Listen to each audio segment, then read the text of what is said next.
Thank you for joining me today. In this process video, I'll be using some of what's left of the Autumn to Remember paper collection from Stampin' Up. I'll walk you through my creative process as I show you how I combined both new supplies and items from my stash to create a beautiful single page layout. I'll also be using one of my embossing folders in a unique way to create a cool background effect. For today's layout, I am using these two pieces of paper. I'll put the others away for now to focus on this layout. I still have a few stickers left from the sheet and some additional items from the workshop kit. If you'd like more details about the kit, I covered it in some of my previous process videos. Feel free to check those out. This is what I'm thinking for the design of my layout. But before we dive too far into the process, let's start creating the background look. This cardstock color is Crumb Cake. Although it is not one of the coordinating colors in this collection, I think it complements these pattern papers nicely. This cardstock is available in the Neutrals paper pack in 12 by 12 sheets, but today I am working with an 8.5 by 11 piece. I'll clear my base papers away for now and set up my work area for stamping. I'm placing inexpensive copy paper down to work on. I'm also using Crumb Cake ink to create a tone-on-tone look for the background. This is the embossing folder I'm using. I love the idea of the tree trunks in the background, especially since the photo is taken in a wooded area. First, I'll determine what side of the embossing folder is the raised one, the one that creates the embossing, and which side is indented. We'll apply the ink to the raised side to achieve the desired effect. I'll move the cardstock out of the way to avoid accidentally inking it. Now that we know which is the raised side, we'll want to evenly distribute the ink across the folder, covering most of it. Once it's well covered, flip the folder over and place it onto the cardstock, lining it up with the edge of the paper. Be careful not to shift the folder around, using your thumb to press down along the tree trunks and to ensure even coverage. I'm also going to use the side of my fist to apply a little extra pressure. I love how this turned out. To complete the small remaining area, I'll repeat the process, but this time only inking the right side of the embossing folder, lining it up again using my thumb to press down on the tree trunks for even coverage. I should note that this result won't have crisp, clean lines like a stamped image would, but it's exactly the effect that I was going for on this page. I also wanted to show you how quick and easy it is to clean the ink off of the embossing folder using the Simply Chamois. I rinse my chamois before every use and keep it in a little container on my desk, and just like that, it's as good as new. I'll get the rest of this all cleaned up and I'll be right back. Off camera, I stamped the bottom portion of the cardstock using the same technique as the top. Then I cut the cardstock roughly in half. To add a bit of softness to the edges, I'm using a soft bristle brush and Crumb Cake ink. I'm working on a silicone mat to keep everything neat and avoid any mess. First, I'll load the brush with ink, then work in a circular motion on the mat, then gently apply to the cardstock. I'll focus on the top and the edges of the piece, creating a nice soft edge effect. You can see how the ink creates a subtle depth. For the second piece, I'm not sure which side will be the top or the bottom, so just to be safe, I'll apply ink around the whole piece. After all, tree branches can face either direction, right? I've sped this process up a bit, but I wanted to take this moment to show you how I achieve this look. I love how everything is coming together so far. It's really starting to take shape. This silicone mat is fantastic and cleans up like a breeze. I'll just give it a quick wipe with the damp cloth, and now I can just tuck it back into the bag. I'm struggling. Let's get started building the base for this layout. I'm starting with a piece of basic white cardstock. You might not see much of it at the final layout, but I like having a solid foundation to attach everything to. When working with scraps, sometimes the pieces fit perfectly together, without needing to trim anything. This Forest Friends pattern paper is already cut to 4 by 12, so I've decided to leave it as is. I'll tuck my cardstock under the paper at the top and at the bottom, and I'm still deciding how I want my trees to go at the bottom of this piece. But I'm leaning towards flipping it around and having it this way. Yep, I like that. I'll trim the bottom portion off in a minute. Next, I'm using a 5.5 by 12 inch piece of the brown check paper across my layout in a landscape orientation. It is a bit too long, but I can definitely trim that down. I'm also thinking it's not wide enough. To make it wider, I'm tucking a scrap piece of that same pattern paper underneath. Most of it will be covered by my photo mat. I used Mossy Meadow cardstock and trimmed it to 5.5 by 7, and anything that shows can be hidden with embellishments. The scrap piece also helps me determine the final length of this brown check paper, which will end up being 5.25 by 9.5. Here are some of the items I'm using to create embellishments for my layout. This stamp I have had in my collection for many years, and I am excited to work with it today. I'll also be working with the Changing Leaves die cuts from Stampin' Up. I know I want to use this border sticker here from the coordinating sticker sheet. But before I do, I'm going to ink the edges of my papers using Crumb Cake ink and my foam dauber. I'm sure by now you're probably wondering why I haven't shown you the picture I am documenting today. The photo is of my husband with his very first buck. While it's a special memory for us, I understand that some people might find it a little unsettling and to see the animal in this way. I want to be mindful of that as I share this moment. It's all part of his hunting journey, and I'm glad that we captured it to look back on. I'm even inking the edges of the cardstock, even though I used the blending technique earlier on it. I still want to define the edges of the paper more. I still need to trim my cardstock, so let's do that now. I'll just use my paper trimmer real quick here. Then I can finish going around to the bottom edge. I'll put the ink to the side and get started on adhering my papers to the layout. To make my life easier, I'm only placing adhesive on the left side of my pattern paper. I want it attached in place, but I'm still tucking the cardstock and sticker underneath it. But before I attach this cardstock down, I am toying with the idea of having a bit of the white border showing like this. I don't know. I'll think about it for a minute. Surprise! Was that what you were expecting? Off camera, I've finished attaching all the layers to the base of my layout, including the sticker from the sticker sheet. As for the title, I'm thinking it will sit at the bottom of the layout. There's a lot of faux paperboard title elements that I really like, and Autumn Days will be the perfect fit. I'll place that over here and see what else I can pair with it. I'm also drawn to these little tree elements. They might work over here. Oh, and this arrow, that will definitely come in handy. I have some tags that will look great above my picture too. And there's that second tree I was looking for. I think that's all for the elements I'll be using from this set. So I'll set this aside and start working with what I have here. Here's that stamp set I'm planning on using on my page. It has all of the hunting related sentiments, which will work perfectly for this layout.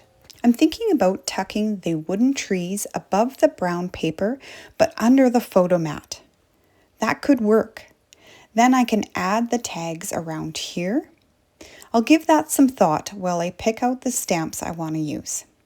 I'm definitely using the buck feeder stamp, which will go up in the tag area. I also love this circle stamp that reads, Wildlife Population Control Specialist.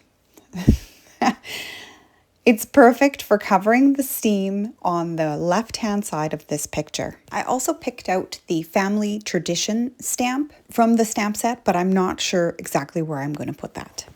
I already have a white circle cut out, but I think it's too big. I'm envisioning a layered look, so I'll stamp this out on some white cardstock and use a smaller circle die. I'll pick up the stamp with my acrylic block and move the layout over to the side to give myself a clean stamping area. For ink, I'm debating between early espresso and crushed curry. I'll stamp one of each to see which one I like better. Then I'll cut them out with a small circle die and I'll be right back. Now my circles are cut and stamped. Unfortunately, my circle was just a bit small, so it did cut off some of the stitching detail from the stamp. But that's okay. I didn't want to use a bigger size, and I'm good with this compromise. I'll ink the edges with early espresso ink so no one will know. I'll also cut an additional circle one size larger to layer my stamp circle on in early espresso cardstock. Now to decide, yellow or brown. I'm going to pause from now and shift my focus to the title area. The title blends into the crumb cake cardstock, so I want to add a white circle behind it to help it stand out. I'm repeating circles from my clusters, and the faux wood grain will look great against the white background. Look at that, so much better. I'll tuck part of it under the brown pattern paper. And since I've already attached my layers, I'm going to have to use my Cricut spatula to gently break the adhesive seal. This tool is a must-have in my craft space. I'll also ink the edges with early espresso. My foam dauber still has plenty of ink left, and this small touch really makes a big difference. Once that's done, I'll tuck it back into place. Moving on to the area above my photo, I want to repeat some of the color scheme here. I'm not loving the pattern paper tag, so I'll switch that out for a white tag using a die from my stash.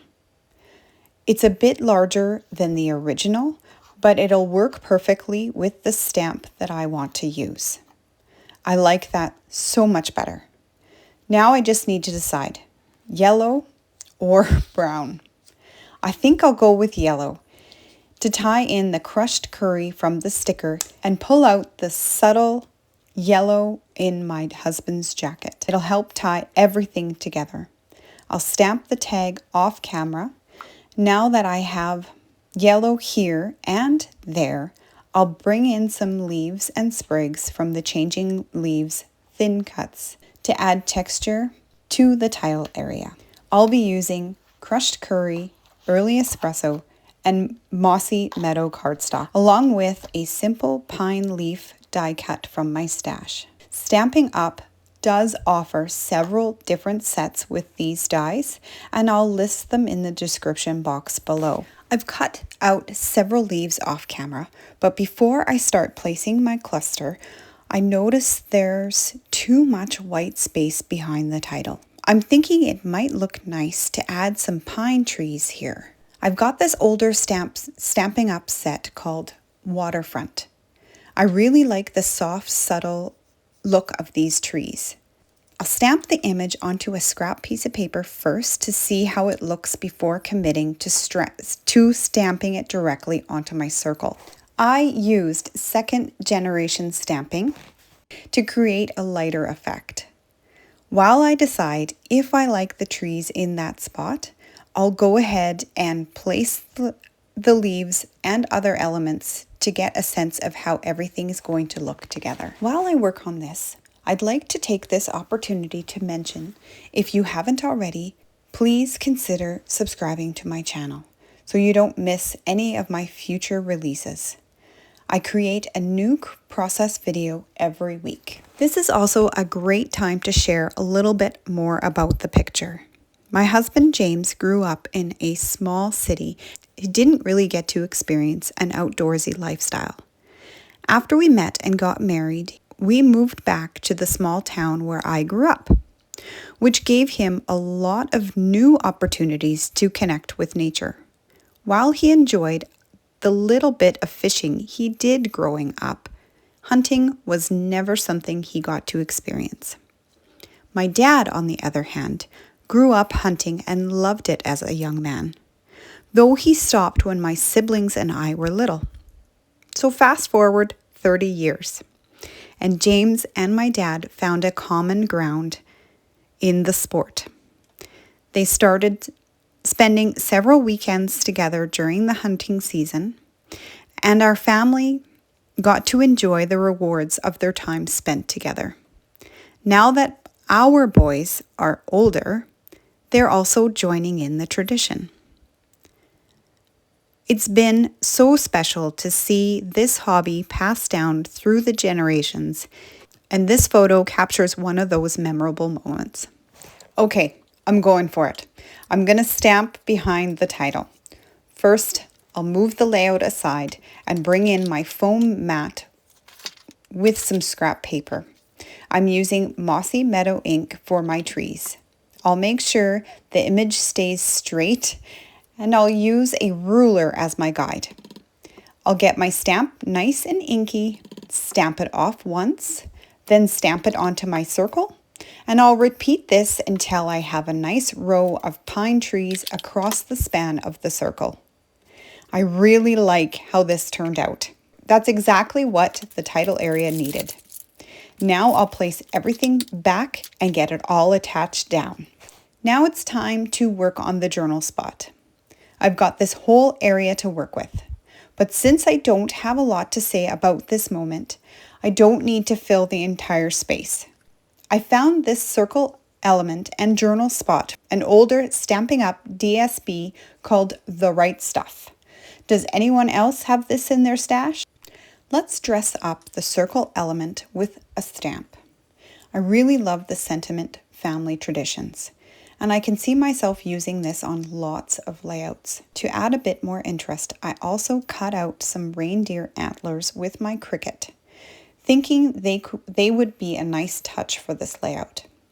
I don't have a lot of hunting theme embellishments, so I tried to find a few options on Cricut Design Space. I'll be using early Espresso ink for this sentiment. Now I'm stamping directly onto the circle in its final position, so I need to make sure the placement is just right. To do that, I'll keep the circle in its spot on the layout. I'm also going to place a foam mat under the layout for an even cushioned surface to stamp on. Before I stamp, I'll ink the edges of both elements. I'll test the stamp onto a scrap piece of paper first to make sure everything looks good. And now for the moment of truth. Well, it's not perfect, but I can live with it. This layout is really coming together. I'm looking at my 3 embellishment clusters now.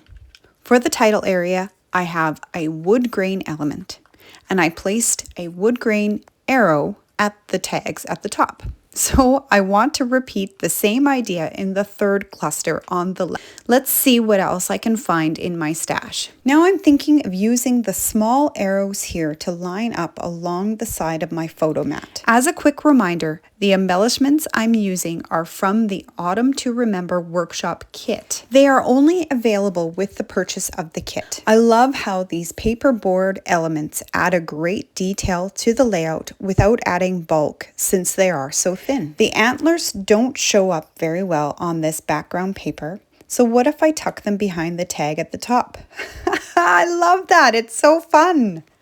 I still need to finish off the 3rd cluster. I'm going to repeat the leaves and sprigs from the other cluster here and carry over the same elements.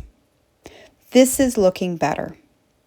I even have one small faux wood leaf I can add it to the mix. After removing the arrows, I think I'm happy with where everything is placed. I'm still undecided about keeping the wooden trees at the top of the photo mat, so I'll think about it for a bit more as I attach the other elements to the layout. While I work on this, I wanted to mention that I am using the Barely Art glue to attach all the wooden elements, leaves and sprigs to my layout. The precision tip on the glue makes adhering these small intricate pieces so much easier. For the small circle element, I used foam dots to add a little dimension to the page. Such a simple way to give the layout some extra depth. To save time, I'll go ahead and do the rest of this off camera and check back in once everything's in place.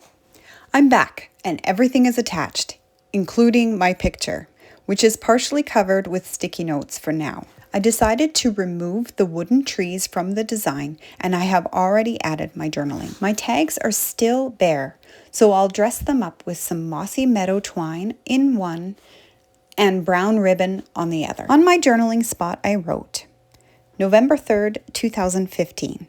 On this day in autumn, James got his first buck. One antler was broken, but that didn't dampen his excitement. He was so proud. I actually have some older photos of James hunting, and I plan to tell the story of how he got into the sport with my dad. I'm using double-sided tape to secure the ribbon exactly where I want it on the layout. For the finishing touch, I'm going to add some dots. I have both Regal Candy dots and transparent dots that I've purchased from Stampin' Up. Oops, this one just fell off the plastic sheet. I guess I'm using those. I'll place a few around each of my clusters, using both the green and the white dots in different sizes. If you enjoyed this video, found it helpful, or it just inspired you to get crafty, please give it a thumbs up. It really helps my channel grow. Leave a comment. Let me know what you're working on. Did you like the technique I shared? I'd love to hear your thoughts. Here's a closer look at my embellishment clusters. I had a lot of fun creating this layout with you today. Now I'll remove the sticky note. If you'd rather not see the deer in the photo, please feel free to look away. It's not a bloody image, but I understand if it makes some people uncomfortable. I will list the items I used to build this layout in the description box below. If you would like to see more ways I used this paper collection, be sure to check out this process video right here. Until next time, bye!